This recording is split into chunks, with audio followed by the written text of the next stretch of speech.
In that summer of '47, very few people knew that Pee Wee Reese and Jackie Robinson were going to be great teammates. They would become the boys of summer. Jackie Robinson, though not embraced by all of his teammates, did indeed win them over one by one. Pee Wee Reese, another Southerner, was the first to really embrace him. Pee Wee, from the outset, felt that if I were the only white guy trying to break into all black league, I'd want somebody to be my friend. And he says, if Jackie Robinson has the ability and he can make it, that's all I'm going to ask. We had some deep South boys on there, from down in Alabama and Georgia, and they didn't appreciate it at all. And if you sat down and played cards with Jackie or something, they would let you know about it. Hi, in the world can you sit down and play with this so-and-so? Hey, man, he seemed like a pretty nice guy to me. To Philadelphia, Jackie Robinson was the most hated man in the world. There was no one else who could comprehend his loneliness, his isolation. It wasn't until the Dodgers went on the road and his teammates saw how he was turned away at the front desk of the hotels that even a hardcore Southerner like Eddie Stanky could see that this was a social injustice. Sometimes you need to get knocked down before you can really figure out what your fight is and how you need to fight it. Throughout ancient times, institutions of learning have been built on top of hills to convey that great struggle is required to achieve degrees of enlightenment. Each of you had your own unique difficulties with the hill. For some of you, the challenge was actually academics. When you hear the words magna cum laude, you know that's not you. That's not you. You worked hard, you did your best, but you didn't make A's or B's, sometimes C's. You never made the dean's list, but that's okay. You're here on top of the hill. And I want to say something to that. Sometimes your grades don't give a real indication of what your greatness might be. So it really is okay. For others, it was financial. You and your family struggled to make ends meet every semester of your matriculation. You had to stand in one line to get to another line, to get to another line for somebody that might help you. You had to work an extra job or two. But you're here. For a lot of you, not all, but a lot of you, your hardest struggle was social. Some of you never fit in. You were never as cool and as popular as you wanted to be, and it bothers you. So your social struggles here became psychological. Even though you made it up the hill, you carry the baggage of rejection with you, but you're here. Or some of you went through something traumatic. You made it to the top of the hill, but not without scars and bruises. Some of you fit in too much. You were on the yard rapping on your frat block when you were supposed to be in class. Or you got caught up in the DC party life. You carry the baggage of too much acceptance.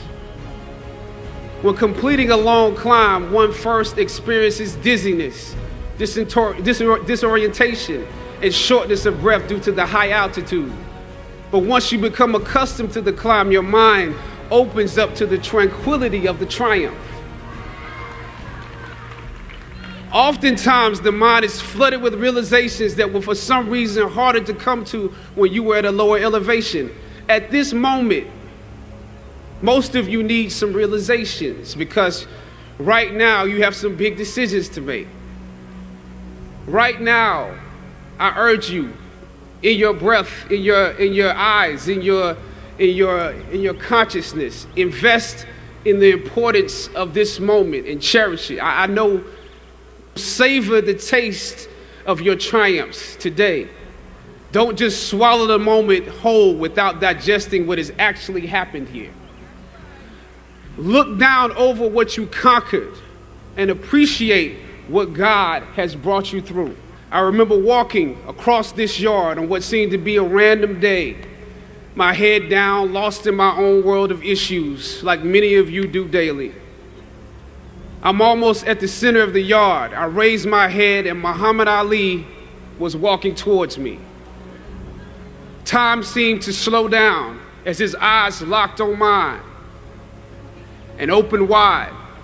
He's raised his fist into a quintessential guard. I was game to play along with him, to act as if I was a worthy opponent. What an honor to be challenged by the GOAT, the greatest of all time, for a brief moment.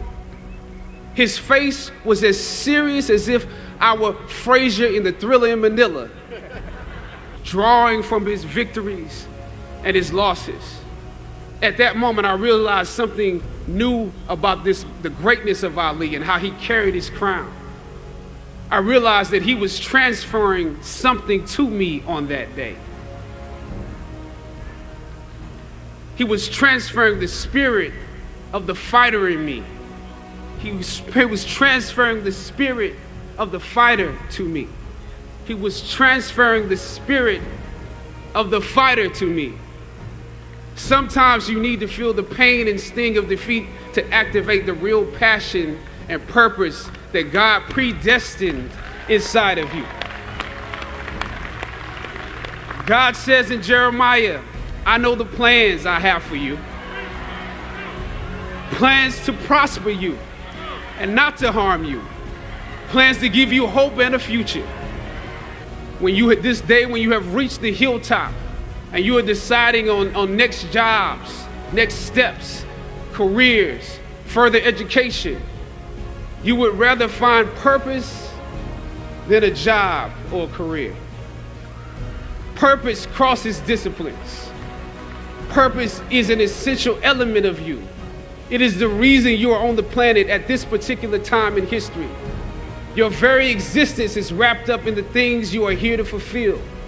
Whatever you choose for a career path, remember the struggles along the way are only meant to shape you for your purpose. When I dare to challenge the system that would relegate us to victims and stereotypes with no clear historical backgrounds, no hopes or talents, when I questioned that method of portrayal, a different path opened up for me. The path to my destiny. When God has something for you, it doesn't matter who stands against it.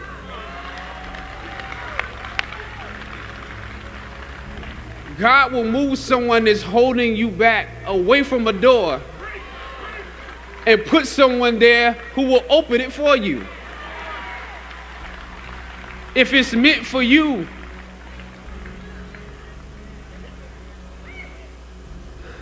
I don't know what your future is, but if you're willing to take the harder way, the more complicated one, the one with more failures at first than successes, the one that has ultimately proven to have more meaning, more victory, more glory, then you will not regret it.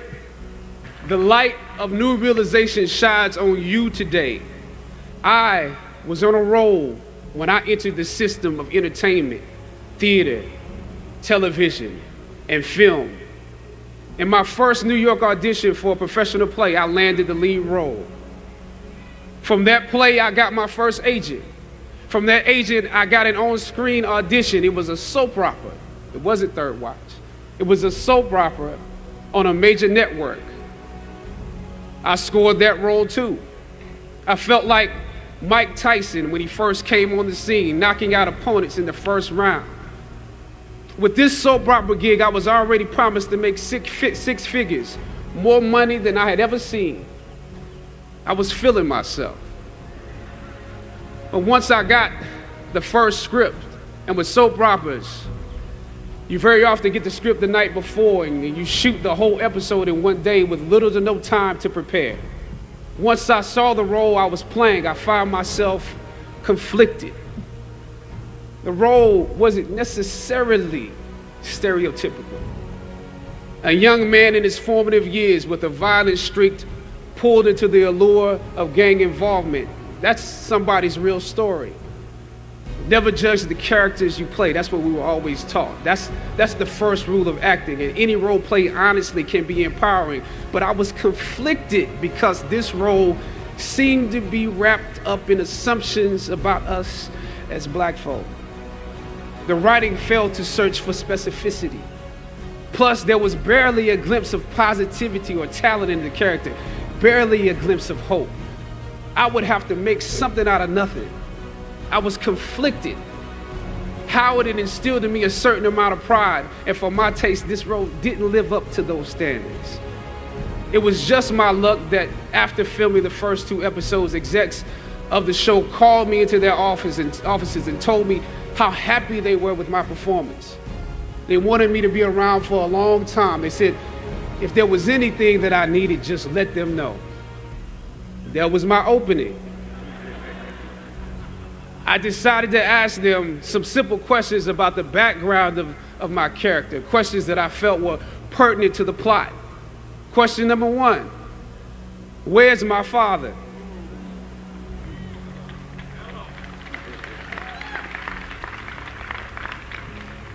The exec answered, well, he left when you were younger. Of course.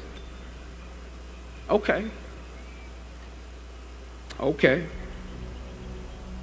Question number 2. In this script, it alluded to my mother not being equipped to operate as a good parent.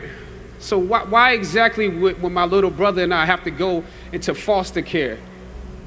Matter of factly, he answered, well, of course, she's on heroin. That could be real, I guess.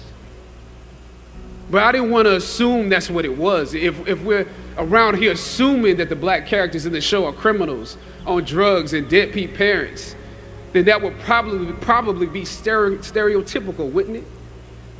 That word stereotypical lingered.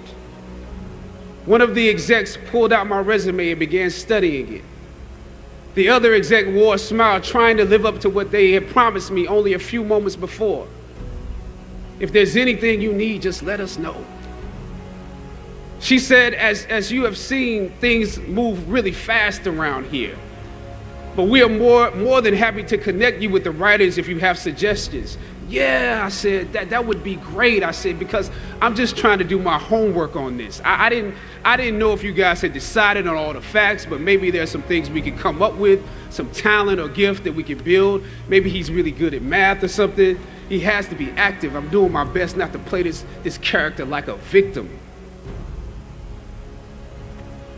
So you went to Howard University, huh? The exec holding my resume interrupted, peeking over the pages. Yes, I said proudly. He slid my resume back in his desk and said, thank you for your concerns. We'll be watching you. I left the office.